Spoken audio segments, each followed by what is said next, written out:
Hello, welcome. This is the COVID Chronicles. In case you are unaware or do not know and are using this for teaching purposes, coronavirus, also known as COVID-19, is a respiratory virus that attacks the lungs. It started off only affecting people between the ages of 45 and up, but that changed pretty quickly to just affecting everyone. The symptoms of corona are coughing, fever or chills, shortness of breath, fatigue, loss of taste or smell, sore throat, and or congestion. So what to expect with this? I'm going to be telling you 3 different stories. One is titled War Child. The other is Coronavirus in Colorado, and that's going to have a perspective of someone living in Colorado. And the last one is my story. So these are all first-hand accounts. I interviewed 2 different people to get these stories and create them, as well as told my perspective and my thoughts throughout this pandemic. So let's get started. War Child. This is the story of Mary. To me, she is just a sweet older woman, but that is just on the outside. On the inside, she is a war child. Every battle she faced, she took head on. Helping others was her weapon, and making sacrifices for others is something every soldier prepares for and does. Due to this COVID-19 pandemic, this caring war child finds herself trapped, but not by the enemy. She is following orders against an enemy she can't see or speak to. Every day is a battle that she faces with a smile on her face. Mary knows she's lucky. She knows she is loved by friends and family. She is hopeful of the future where she can hug them all again and pet her neighbor's dog. To pass her time, she does puzzles. In fact, her daughter brought one over for her. On nice days, she may go outside and does some gardening. This war may be a different type of war, but this isn't her only war she's fought in. Mary was born in 1925, a fun time in history. It was after the First World War and end of the Spanish flu. The Spanish flu took the lives of 50 million people, one of them being Mary's father's first wife. This war child did not grow up fabulously wealthy, but she was happy. She played with her siblings and attended school in Rochester. When she was 6, her sister passed away from scarlet fever. It is at times like these where Mary thinks about these memories. She is a war child because of these battles. To her, COVID-19 is only going to be won by everyone working together. Everyone plays a role, just like in World War I and II. Mary's been in Mary's been in her house for 8 weeks now. Her daily routine has changed. Her role has changed. She thinks back to World War II, where her role changed for the first time. When war broke out and the United States joined the war, the men went overseas to fight, while women were able to get jobs. After graduating high school, Mary wanted to go to college to become a nurse. However, it was wartime and she was a war child. Her father could not work because he had an operation, so Mary stepped up. Luckily, because of the war, there were plenty of jobs for women. Mary had a job at Sharon Optical, which originally made lenses, but during wartime they made pins for parachutes. Thinking about it now, Mary wished she took one of those pins as memorabilia, but she remembers how strict the security was. She said, "You couldn't even smile for your ID photo." After the war, she continued to work. She worked as a secretary, if you can believe it. It is funny how most people complain about going to work, but due to this pandemic, Mary looks back on it fondly. Working allowed her to pay for a refrigerator, electricity, and a washer for her family home, luxuries we take for granted now.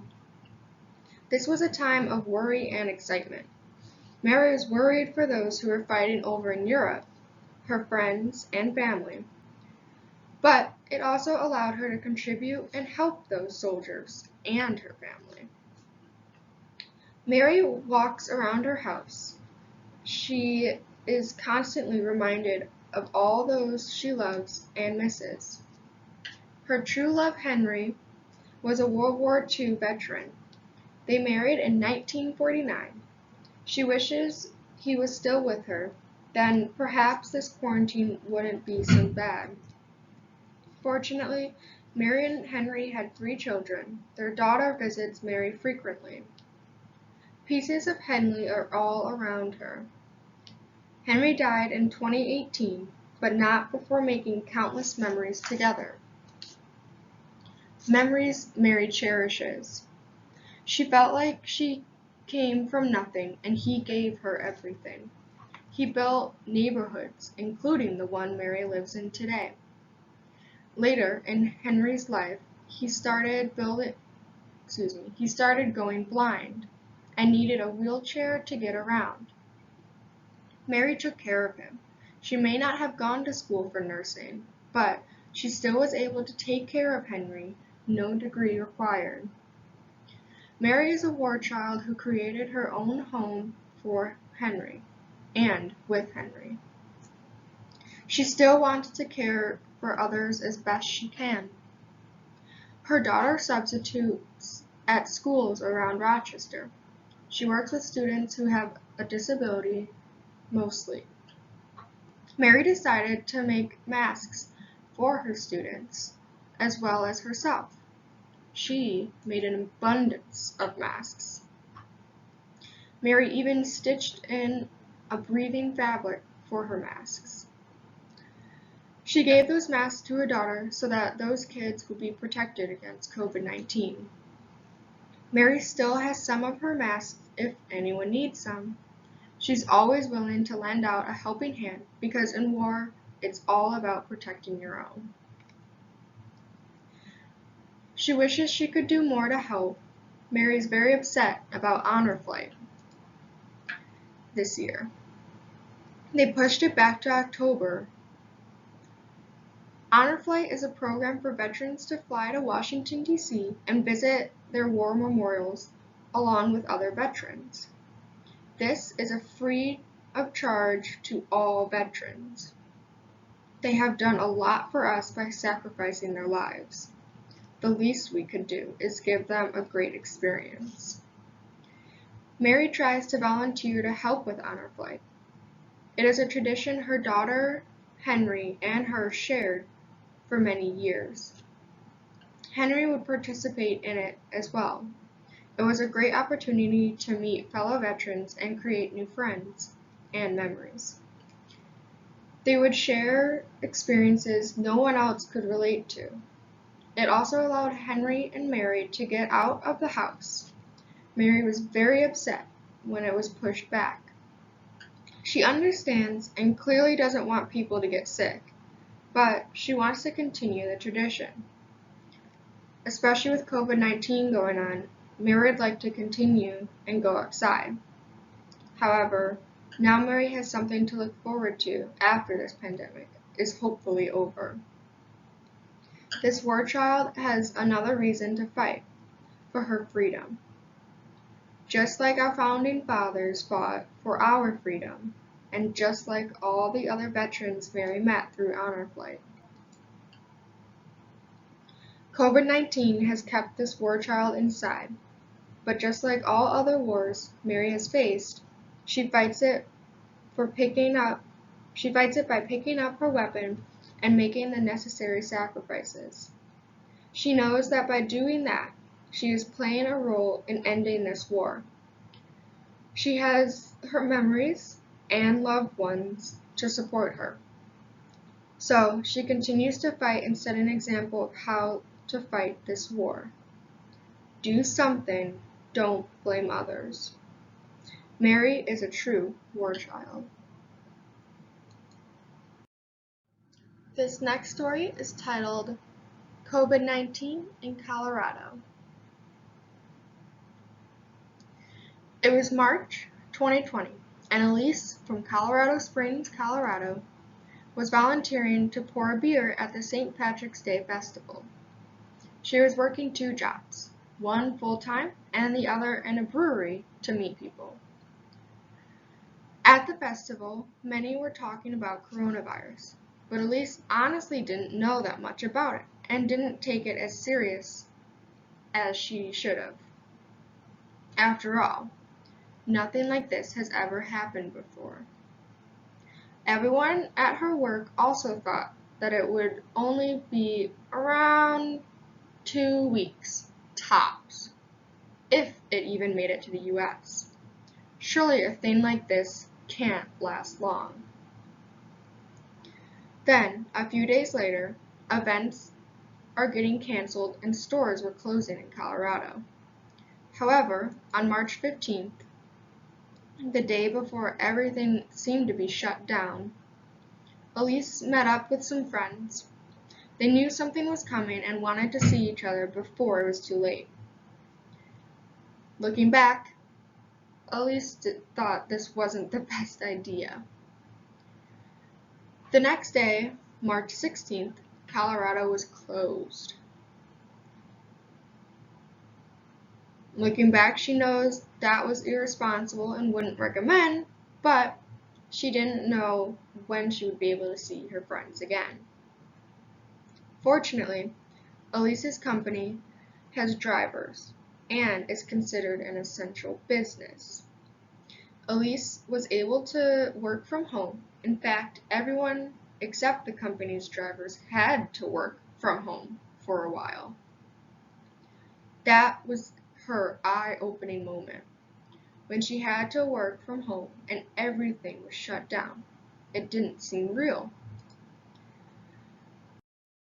In Elise's view, she felt Colorado, or El Paso County, where she lives, did a good job. However, there were a few things they could have handled differently. For example, Elise lives near a dog park, and the rule was if you're outside, you were okay. Fortunately, Colorado is a state where the people are outside and do things often. The problem was people weren't socially distancing. At the dog park, next door to her, the park was full of people and animals. The parking lot was full, and there were many different gates people have to touch to open and close to get in and out of the dog park. People weren't taking things seriously because they didn't want to slow their lives down, and they justified their actions by saying, "It's okay, we are outside." The thing with the pandemic is, you can't just think of yourself, you need to think of others. Elise knows she's not perfect either. She stayed in her house as much as she could, but she didn't completely shut herself out of the world. If she saw friends, she made sure to wear a mask and to social distance. These moments were more for her mental health rather than physical health. Elise learned a lot about herself during this pandemic. One of the biggest downsides to this was wearing a mask. She misses not being able to see everyone's smile and facial expressions to get that connection with people. On the plus side, Elise is an extrovert, so the idea of being socially distanced was scary. However, she learned she can slow down. She worked out more and was able to spend more time with her dogs, as well as learn more about what makes her happy.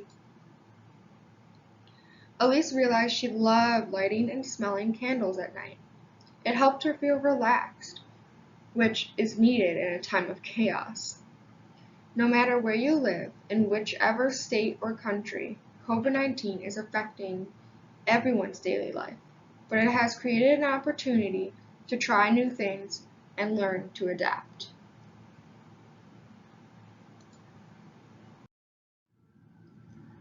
This is now my story and my perspective and experiences. The first time I heard about coronavirus, it was probably December. Most people, including me, thought it was nothing. We thought it was just the media not having anything to write about. Not to mention, this was happening in Wuhan, China, not America. I had just finished up finals for the first semester of my junior year at Keuka College. Then January hit. It started out promising, and by that I mean the first week or two was great. Then Donald Trump, our current president, was impeached.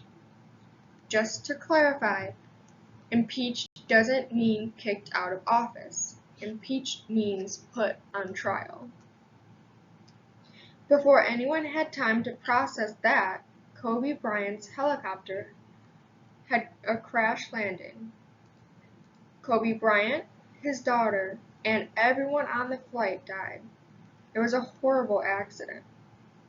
By the end of January, it was time to go back to school. At that time, Kobe and Trump were the main headlines in the US, so we didn't really think about COVID. In February, Trump was acquitted. That was about the time we were hearing more about COVID. It was spreading. It was specifically terrible in Italy.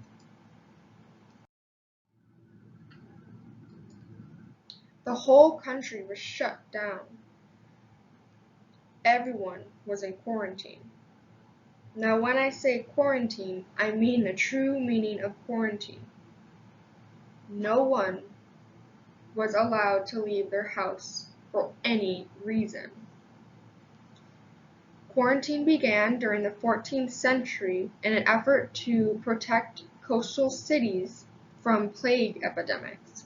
Ships arriving in Venice from infected ports were required to sit at anchor for 40 days before landing. That is where the term quarantine comes from. Food was distributed, and there were weekly pickups for dead bodies in Italy. Sounds gruesome, but their sick and death toll were still rising. I was starting to feel terrible for Europe and Asia, but I still thought I was safe. After all, our location kept us safe from World War I and II. Boy, was I wrong.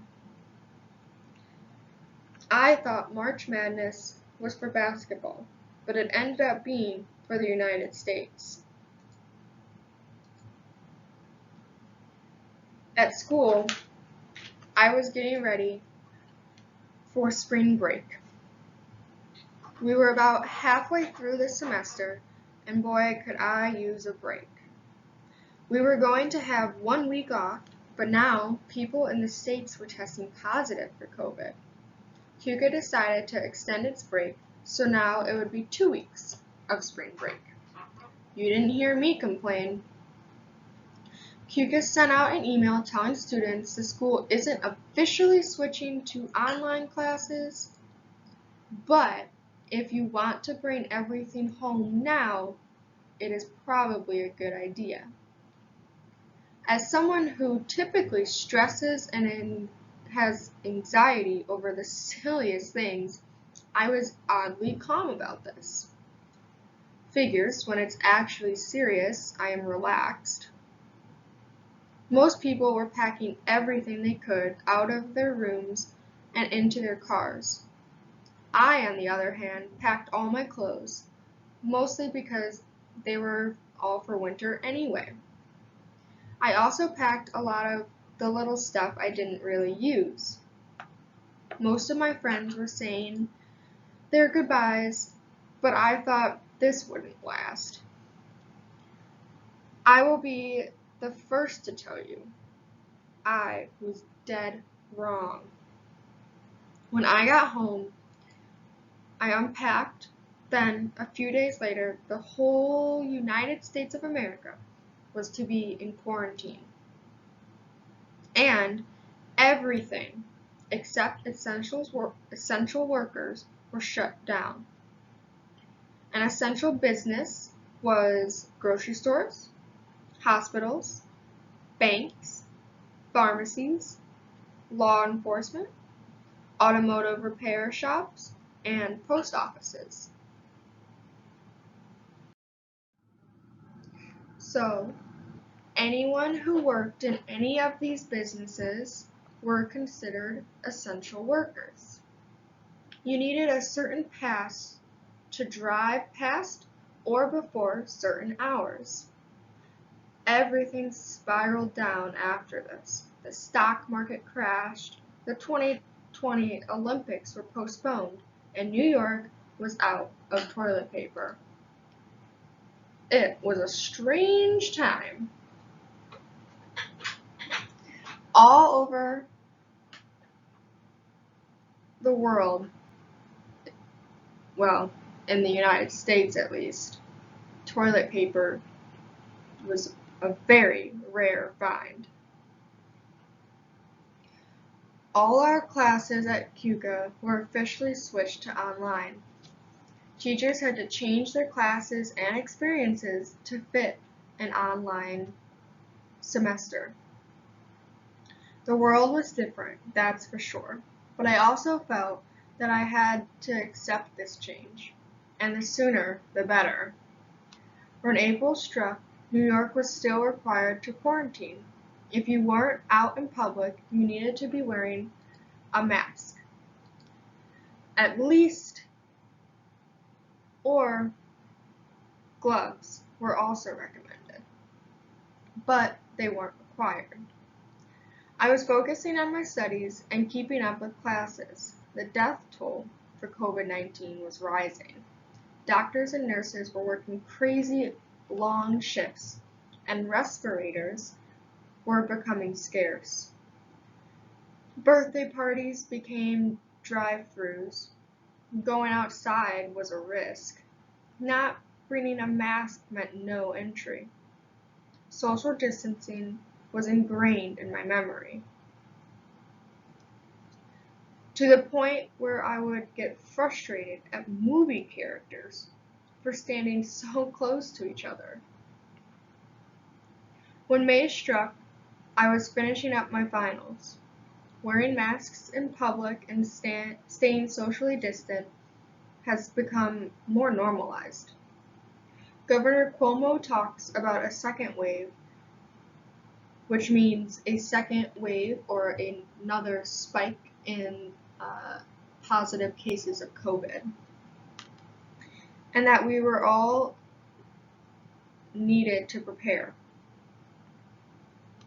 In mid to late May, the BLM, or Black Lives Matter movement, started having thousands of rallies all across the United States. They started back up again with the death of George Floyd. At these rallies, many people weren't socially distancing, but most were still wearing masks and trying to keep somewhat distance between each other. The world seems to be in chaos now. BLM rallies and protests are happening all over the US, while a global pandemic is affecting millions of lives. Our way of life is changing constantly and quickly. I can only hope that things get better soon, and that everyone will think of society as a whole rather than society as them.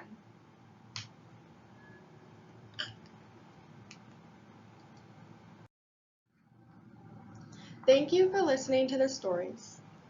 I hope you enjoyed them, and I hope they help in whatever experiences you may have had, any memories or anything like that.